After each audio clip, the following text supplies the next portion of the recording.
프랑스 의학계가 발칵 뒤집어졌습니다. 프랑스에서도 포기한 소녀에게 기적이 일어났습니다. 이제 겨우 15살인 소녀는 희귀한 유전성 질환으로 세상을 볼 수 있는 시간이 1년도 채 남지 않았는데요. 이 모든 사실을 알고 있는 어린 소녀의 마음은 어떠했을까요? 또 이를 지켜보는 부모의 마음은 어떠했을지 여러분들도 짐작이 되시겠지요. 그런데 지구 반대편 아시아의 작은 나라 한국에서 이 소녀에게 새로운 빛을 선물할 수 있었습니다. 지금 그 기적의 이야기를 시작하겠습니다. 그 전에 잠깐 1초만 시간 내어 구독과 좋아요 부탁드립니다. 그리고 오늘의 이야기가 어떠하셨는지 댓글 부탁드려요. 안녕하세요. 저는 소피아 르클레르예요. 15살 파리 태생의 평범한 프랑스 소녀죠. 적어도 얼마 전까지는 그랬습니다. 아침에 눈을 뜨면 가장 먼저 하는 일은 창문 너머 에펠탑이 선명하게 보이는지 확인하는 거예요. 오늘도 어제보다 조금 더 흐릿해진 것 같아 가슴이 철렁 내려앉았죠. 소피아, 아침 준비됐어. 엄마의 목소리에 생각을 접고 침대에서 일어났어요. 거울에 비친 제 모습은 평범해 보였습니다.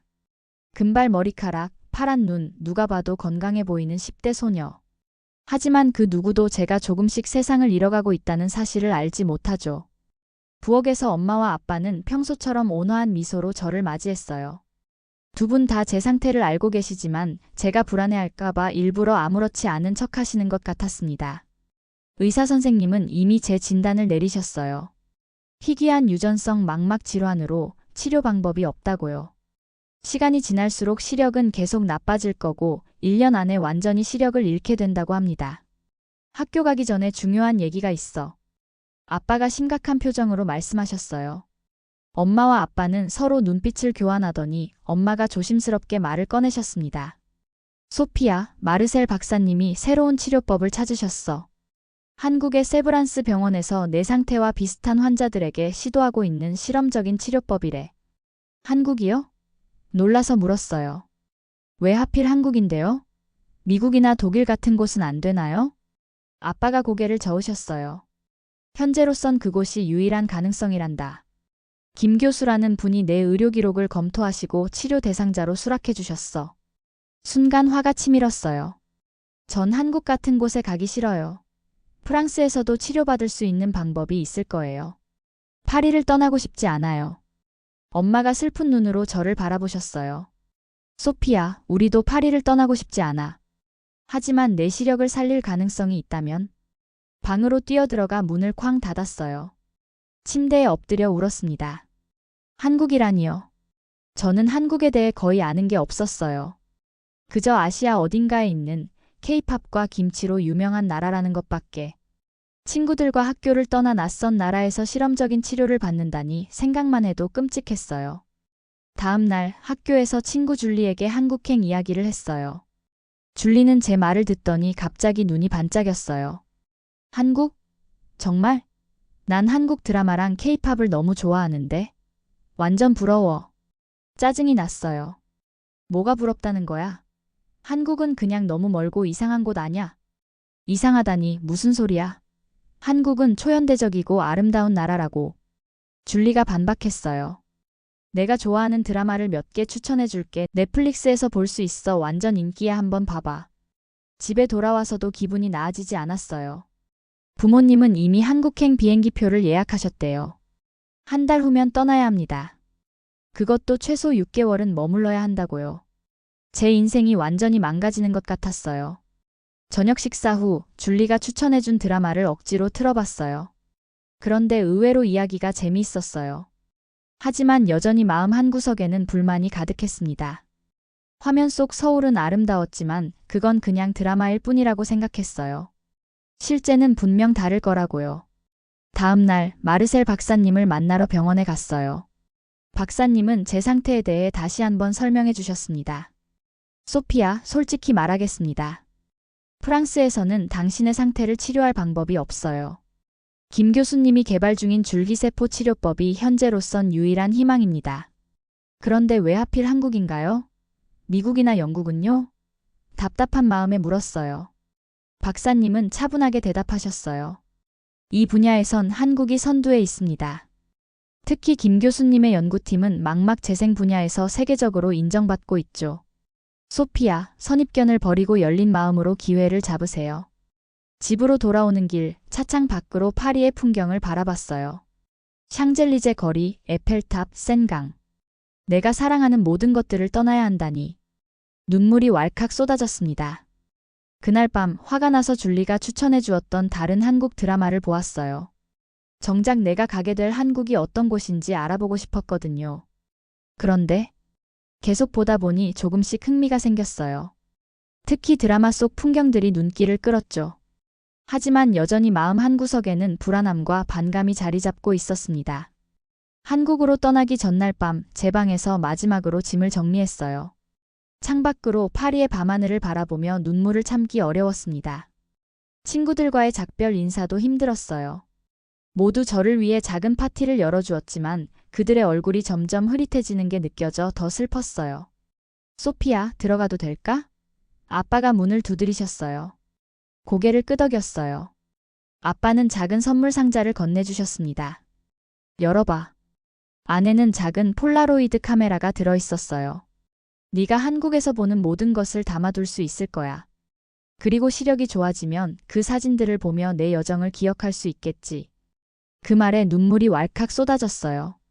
아빠를 꼭 안았습니다. 고마워요, 아빠. 하지만 저는 여전히 한국에 가는 게 두려워요. 만약 치료가 실패하면 어떡하죠? 아빠는 제 머리를 쓰다듬으셨어요. 인생은 때로 우리가 원치 않는 방향으로 흘러가기도 해. 하지만 그 과정에서 예상치 못한 아름다움을 발견하기도 하지. 열린 마음으로 이 여정을 시작해보렴. 다음 날 공항으로 향하는 차 안에서 저는 계속해서 파리의 풍경을 사진으로 담았어요. 마치 영원히 돌아오지 못할 것처럼요. 비행기에 오르기 전 에펠탑이 보이는 방향을 마지막으로 바라봤습니다. 안녕, 파리. 나중에 꼭 볼 수 있는 눈으로 돌아올게. 12시간의 긴 비행 끝에 인천공항에 도착했어요. 비행기에서 내려 터미널로 들어서는 순간 숨이 막힐 정도로 놀라웠습니다. 공항 전체가 마치 미래에서 온 것 같았어요. 높은 천장, 반짝이는 유리벽, 초현대적인 디자인. 파리샤를 드골 공항과는 완전히 달랐죠. 이게 정말 공항이야? 저도 모르게 감탄했어요. 공항 내부를 걸으며 더 놀라웠습니다. 로봇 안내원이 여행객들을 도와주고 디지털 정보 스크린이 벽면을 가득 채우고 있었어요. 특히 눈길을 끈 건 중앙홀에 있던 거대한 디지털 폭포 디스플레이였습니다. 물이 실제로 흐르는 것처럼 생생하게 표현된 영상이 벽면을 타고 내려오고 있었어요. 저게 뭐야? 엄마에게 물었어요. 엄마도 놀란 표정이었어요. 디지털 아트 같네. 정말 아름답구나. 입국 심사대는 더 신기했어요. 자동화된 시스템으로 빠르게 처리되었고 우리의 짐도 금방 찾을 수 있었습니다. 전체적으로 너무 질서정연하고 효율적인 모습에 어안이 벙벙했어요. 안녕하세요. 르클레르 가족이시죠? 출구에서 젊은 여성이 우리를 맞이했어요. 저는 세브란스 병원에서 파견된 통역사 민지입니다. 민지는 영어와 프랑스어를 모두 할 줄 알았어요. 그녀의 친절함에 조금 마음이 놓였지만 여전히 이곳이 낯설고 불편했습니다. 호텔로 향하는 차 안에서 창밖을 내다봤어요. 서울의 밤은 파리와는 완전히 달랐어요. 더 밝고 더 분주하고 더 현대적이었죠. 호텔 방에 들어서자마자 침대에 몸을 던졌어요. 시차 적응도 안 된 상태에서 내일 바로 병원에 가야 한다는 생각에 불안했습니다. 이 낯선 나라에서 실험적인 치료를 받는다니 마치 실험용 쥐가 된 것 같았어요. 다음 날 아침 세브란스 병원에 도착했을 때 첫 번째 충격을 받았어요. 제가 생각했던 것과 달리 병원은 믿을 수 없을 만큼 현대적이고 깨끗했습니다. 마치 미래에서 온 것 같은 첨단 장비들이 곳곳에 있었어요. 김 교수님은 예상과 달리 따뜻하고 친절한 분이셨어요. 유창한 영어로 제 상태와 치료 계획에 대해 자세히 설명해 주셨죠. 소피아, 당신의 질환은 분명 심각합니다. 하지만 우리가 개발한 줄기세포 치료법으로 시력 손실을 멈추고 일부는 회복시킬 수 있는 가능성이 있어요. 정말 가능한가요? 반신반의하며 물었어요. 김 교수님은 자신감 있게 미소 지으셨어요. 이미 비슷한 사례에서 70%의 성공률을 보였습니다. 물론 모든 환자가 100% 회복되진 않았지만 대부분 일상생활에 지장 없을 정도로 시력이 개선됐어요. 그 말을 듣고 처음으로 진짜 희망을 느꼈습니다. 하지만 곧바로 불안감이 밀려왔어요. 그런데 왜 이 치료법이 다른 나라에서는 시행되지 않나요? 위험한 건 아닌가요? 좋은 질문이에요. 김 교수님이 대답하셨어요. 우리의 접근법은 다소 혁신적이라 아직 글로벌 의료계에서 검증 과정을 거치는 중입니다. 하지만 한국은 의료 혁신에 있어 승인 절차가 비교적 빠른 편이에요. 그리고 걱정 마세요. 모든 환자의 안전이 최우선입니다. 검사를 받는 동안 간호사들의 세심한 배려에 놀랐어요. 그들은 제가 긴장하지 않도록 계속 말을 걸어주었고 모든 과정을 자세히 설명해 주었죠. 이런 친절함은 예상치 못했던 부분이었어요. 검사 후 치료는 다음 주부터 시작하기로 했습니다. 그때까지 서울에 적응할 시간이 있었어요. 민지는 우리에게 가이드를 자청했죠. 서울의 아름다움을 보여드릴게요. 그날 오후 민지는 우리를 경복궁으로 데려갔어요. 솔직히 별 기대 없이 따라갔는데 눈앞에 펼쳐진 광경에 숨이 막혔습니다. 웅장한 전통 건축물들, 화려한 색채, 그 속에 스며있는 역사. 제가 생각했던 한국의 이미지와는 완전히 달랐어요. 정말 아름답네요. 저도 모르게 감탄사가 나왔습니다. 이곳은 600년 역사를 가진 조선 왕조의 궁궐이에요. 현대적인 서울 한가운데 있지만 시간이 멈춘 것 같은 곳이죠. 그날 처음으로 폴라로이드 카메라로 한국의 모습을 담았어요. 경복궁의 웅장한 건축물, 아름다운 정원, 그리고 전통 의상을 입은 사람들. 모든 것이 그림 같았습니다. 이런 아름다움을 더 이상 볼 수 없게 될까봐 두려웠어요. 치료가 시작된 지 일주일이 지났어요. 매일 병원에 가서 주사와 레이저 치료를 받는 것은 힘들었지만 의료진들의 따뜻한 배려가 큰 위로가 되었습니다. 특히 김 교수님은 매일 저를 살펴보시며 용기를 주셨어요. 소피아, 당신의 망막세포가 치료에 잘 반응하고 있어요. 이 속도라면 좋은 결과를 기대할 수 있을 것 같습니다. 그날 치료 후 민지가 우리를 특별한 곳으로 데려갔어요. 북촌 한옥마을이었죠. 좁은 골목길을 따라 늘어선 전통 가옥들 사이를 걸으며 예상치 못한 평화를 느꼈습니다. 현대 도시 한가운데 있는 이 조용한 마을은 마치 다른 세계 같았어요.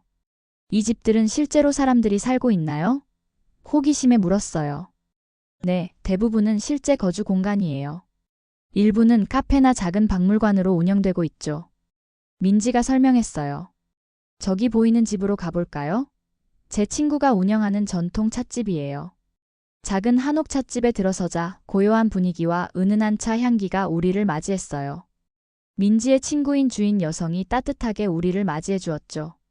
저희가 프랑스에서 왔다는 걸 알고는 특별히 프랑스식 다과와 한국 전통차를 함께 준비해 주셨어요. 한국에서 이렇게 배려해 주실 줄 몰랐어요. 감사의 마음을 전했어요. 주인 여성은 미소를 지으셨어요. 외국에서 온 손님들, 특히 치료를 위해 오신 분들께는 더 특별한 환대를 하고 싶어요.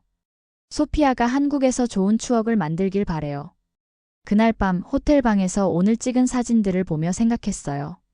한국에 대한 내 선입견이 얼마나 잘못되었는지를. 그리고 처음으로 이 여정이 단지 치료만이 아닌 새로운 세계를 발견하는 기회가 될 수도 있겠다는 생각이 들었습니다. 다음 날 병원에서 만난 비슷한 나이의 한국 소녀 윤서와 친구가 되었어요. 그녀도 시력 문제로 치료를 받고 있었는데 놀랍게도 영어를 유창하게 했죠. 윤서는 제게 한국 문화에 대해 많은 것을 알려주었어요. 이번 주말에 우리 집에 와서 한국 음식을 먹어볼래? 우리 엄마가 최고의 요리사야. 윤서가 제안했어요. 처음에는 망설였지만 용기를 내어 수락했습니다.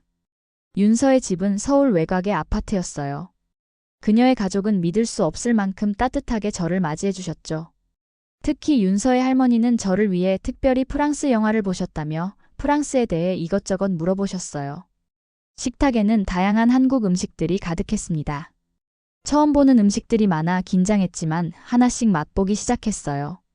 불고기의 달콤한 맛, 김치의 매콤함, 잡채의 독특한 향. 모든 것이 새롭고 흥미로웠습니다. 맛있어요. 놀라움에 소리쳤어요. 윤서의 엄마는 기뻐하셨어요. 더 먹어, 소피아. 한국 음식은 건강에 좋아. 내 눈에도 좋을 거야. 그날 밤 윤서의 가족은 제게 한복을 입혀주셨어요. 화려한 색상의 전통 의상을 입고 거울을 봤을 때 마치 다른 사람이 된 것 같았습니다. 사진을 찍으며 모두가 웃었고 이 순간 처음으로 한국에 온 것이 잘못된 선택이 아닐지도 모른다는 생각이 들었어요. 치료를 시작한 지 2달이 지났어요. 김 교수님은 제 상태가 안정되고 있다고 하셨지만 시력 개선은 아직 미미했습니다. 기대했던 것보다 느린 진전에 점점 불안해졌어요. 왜 시력이 빨리 좋아지지 않는 거죠? 초조하게 물었습니다. 김 교수님은 차분하게 대답하셨어요. 소피야, 이런 치료는 시간이 필요해요. 망막 세포가 재생되는 과정은 천천히 진행됩니다. 지금까지의 결과로는 진전이 있지만 인내심을 가져야 해요. 그날 밤 윤서에게 답답한 마음을 털어놨어요. 이렇게 멀리까지 와서 치료를 받는데 효과가 없으면 어떡하지? 내가 프랑스를 떠난 것이 실수였을까봐 두려워. 윤서는 잠시 생각하더니 말했어요. 내일 너에게 보여주고 싶은 곳이 있어. 아마 도움이 될 거야. 다음 날 윤서는 저를 특별한 장소로 데려갔어요. 서울 외곽의 작은 사찰이었죠. 조용하고 평화로운 그곳에서 윤서는 명상하는 법을 가르쳐 주었어요. 명상은 마음을 맑게 해주고 스트레스를 줄여줘. 치유에도 도움이 될 거야. 윤서가 설명했어요. 처음에는 의심스러웠지만 1시간 명상 후에는 신기하게도 마음이 평온해졌어요. 그날부터 매일 아침 명상을 하기 시작했습니다. 점차 내 마음의 불안이 줄어들고 현재에 집중할 수 있게 되었어요. 그러던 어느 날 갑자기 시야가 더 흐려지기 시작했어요. 병원에 급히 가서 검사를 받았지만 김 교수님의 표정이 심각했습니다. 소피야, 당신의 망막에 염증 반응이 일어나고 있어요. 치료에 대한 부작용일 수 있습니다. 당장 치료 방식을 변경해야 해요. 그 말을 듣는 순간 무너져 내릴 것 같았어요. 모든 희망이 사라지는 것 같았습니다. 그럼 이제 어떻게 되는 건가요? 시력을 완전히 잃게 되나요? 김 교수님은 단호하게 대답하셨어요. 아니요, 그렇게 쉽게 포기하지 않을 겁니다. 우리에게는 대안이 있어요. 다만, 좀 더 실험적인 방법입니다. 새로운 치료법은 더 집중적이고 위험할 수 있다고 했어요. 부모님은 걱정하셨지만 저는 결심했습니다. 해보고 싶어요. 제발 도와주세요. 그날 밤 혼자 병원 정원을 걸으며 생각에 잠겼어요. 이 낯선 나라에서 미래가 불확실한 치료를 받는 것이 맞는 결정인지. 그때 정원 한쪽에서 기도하는 노인을 발견했어요. 그분은 저를 보더니 미소 지으며 다가오셨습니다. 젊은이, 무슨 고민이 있나 보구나. 놀랍게도 프랑스어로 말씀하셨어요. 프랑스어를 하시네요? 놀라서 물었어요. 노인은 웃으셨어요. 오래전에 파리에서 유학했지. 자네 표정을 보니 깊은 고민이 있는 것 같은데. 모든 이야기를 털어놓았어요. 제 질병에 대해, 치료에 대한 두려움에 대해, 그리고 한국에서의 경험에 대해. 노인은 차분히 듣고 계셨죠. 때로는 가장 어두운 순간에 가장 밝은 빛이 보이는 법이지. 노인은 따뜻하게 말씀하셨어요. 자네는 이미 많은 용기를 보여주었어. 프랑스를 떠나 낯선 나라에서 치료를 받기로 결정한 것 자체가 대단한 일이야. 하지만 이제 모든 게 실패하는 것 같아요. 떨리는 목소리로 말했어요. 노인은 고개를 저으셨어요. 실패라고? 난 그렇게 생각하지 않아. 자네는 벌써 많은 것을 얻었잖아. 새로운 문화를 경험하고 친구들을 사귀고 자신의 한계를 뛰어넘었어. 그건 결코 실패가 아니야. 하지만 제 눈은요. 말을 끝맺지 못했어요. 우리 한국에는 말이 있어. 눈으로 보는 것보다 마음으로 느끼는 것이 더 중요하다는 말이지. 세상을 보는 방법은 한 가지가 아니란다. 그 말이 제 마음에 깊이 와닿았어요. 그동안 너무 시력 회복에만 집중한 나머지 이 여정에서 얻은 소중한 경험들을 놓치고 있었던 거예요. 감사합니다. 진심으로 말했어요. 노인은 미소 지으셨어요. 김 교수는 우리나라 최고의 의사야. 그를 믿어봐. 그리고 한국에서의 시간을 더 즐겨. 때로는 우리가 찾던 것이 가장 예상치 못한 곳에서 발견되기도 하니까. 다음 날 새로운 치료를 시작했어요. 더 강력한 줄기세포 주입과 함께 한국 전통의학인 침술도 병행했습니다. 김 교수님은 이 복합치료가 제 특수한 상태에 더 효과적일 수 있다고 말씀하셨어요. 치료 과정은 고통스러웠지만 이제는 다른 마음가짐으로 임했습니다. 윤서와 함께 매일 명상을 했고 치료 후에는 서울의 다양한 장소를 방문했어요. 비록 흐릿하게 보이더라도 그 순간들을 모두 카메라와 마음에 담았습니다. 치료를 받은 지 4개월이 지났어요. 제 시력에는 작은 변화가 생기기 시작했습니다. 완전히 회복된 것은 아니었지만 더 이상 악화되지 않고 약간 개선되었어요. 김 교수님은 이 정도면 성공적인 결과라고 말씀하셨지만 저는 여전히 더 많은 개선을 원했습니다. 인내심을 가져야 해, 소피아. 김 교수님이 말씀하셨어요. 망막세포가 재생되는 과정은 매우 느려. 하지만 중요한 건 더 이상 시력을 잃지 않게 되었다는 거야. 윤서는 저에게 한국어를 가르쳐 주었고 저는 윤서에게 프랑스어를 가르쳐 줬어요. 함께 서울 곳곳을 탐험하면서 저는 점점 이 도시에 애정을 갖게 되었습니다. 흥미롭게도 시력에 문제가 있음에도 불구하고 다른 감각들이 더 예민해지는 것을 느꼈어요.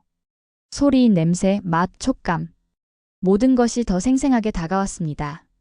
어느 날 윤서가 특별한 제안을 했어요. 소피아, 우리 학교 미술 동아리에서 전시회를 준비하고 있어. 너도 참여하지 않을래? 놀라서 반문했어요. 내가? 하지만 난 잘 볼 수도 없는데. 윤서는 미소 지었어요. 그게 바로 네가 참여해야 하는 이유야. 다른 시선으로 보는 세상이 이번 전시회의 주제거든.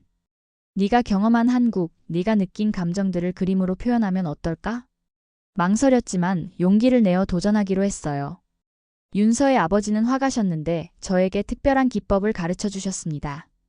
캔버스에 물감을 두껍게 쌓아 질감을 만드는 방법이었어요. 이렇게 하면 눈으로 잘 보지 못하더라도 손끝의 감각으로 그림을 그릴 수 있었죠. 처음에는 서툴렀지만 점차 익숙해졌어요. 제가 기억하는 한국의 풍경들, 느꼈던 감정들을 화려한 색채와 대담한 질감으로 표현했습니다. 그림을 그릴 때만큼은 제 시력 문제를 잊을 수 있었어요. 전시회 날 저는 3점의 그림을 출품했습니다. 어둠 속의 북촌, 한강의 불빛, 그리고 마음으로 본 경복궁이었어요. 놀랍게도 많은 사람들이 제 작품에 감동받았다고 말해주었습니다. 이 그림들에는 특별한 감성이 있어요. 한 방문객이 말했어요. 마치 화가가 색채와 질감으로 우리에게 말을 걸고 있는 것 같아요. 그날 저녁 윤서의 가족은 제 성공을 축하하기 위해 특별한 저녁 식사를 준비해 주셨어요. 윤서의 할머니는 제게 오래된 나전 칠기 보석함을 선물로 주셨죠. 작은 바다거북 모양이 자개로 새겨진 검은 칠기 상자였어요. 이건 내가 결혼할 때 받은 보물이란다.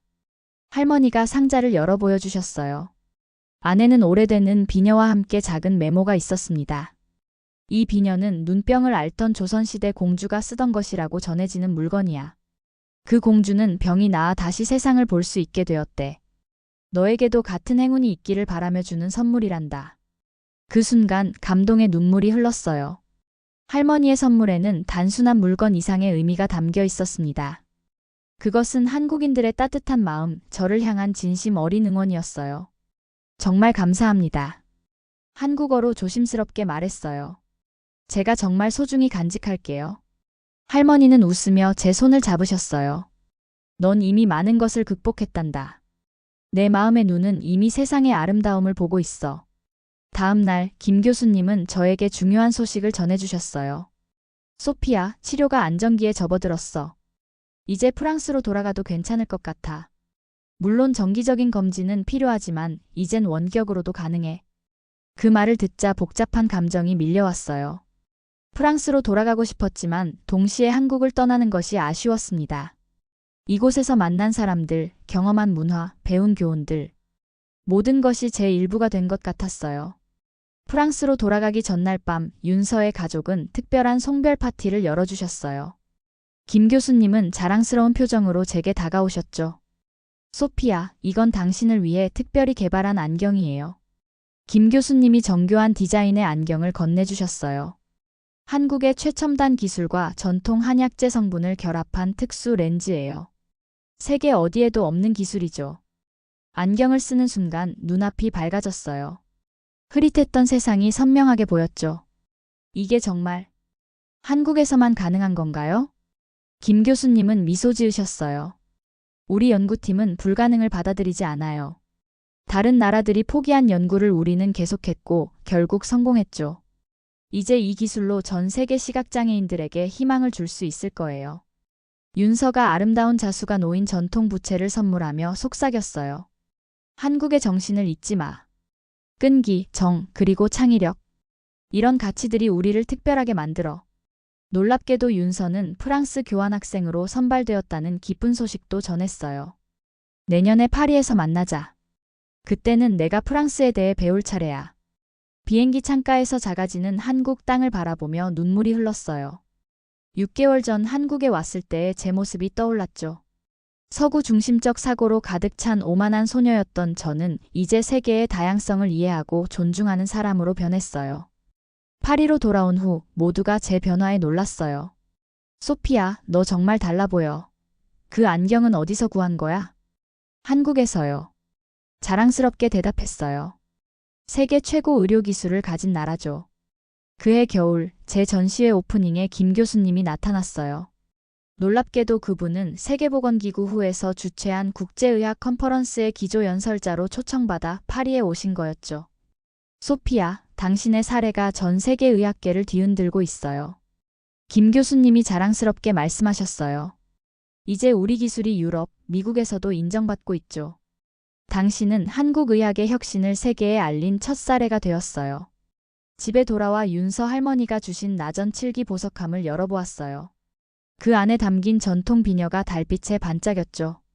작은 보석함처럼 제 마음속에도 한국의 지혜와 따뜻함이 영원히 담겨 있을 거예요. 한국은 제게 시력만 돌려준 게 아니었어요. 그곳에서 저는 진정한 혁신이 무엇인지, 인간적 온기가 어떻게 첨단 기술과 조화될 수 있는지 배웠습니다. 서양의 한계를 뛰어넘은 동양의 지혜가 제 인생을 구했고, 이제 저는 그 빚을 갚기 위해 두 세계를 연결하는 가교가 되기로 결심했어요. 한국, 당신의 빛이 제 영혼을 밝히고 제 미래를 환하게 비춰주었습니다. 감사합니다. 지금까지 소피아의 이야기였습니다. 오늘의 이야기가 즐거우셨다면 구독, 좋아요, 알림 설정까지 부탁드립니다. 소피아에게 댓글로 응원도 부탁드려요. 언제나 감사드립니다. 행복하세요.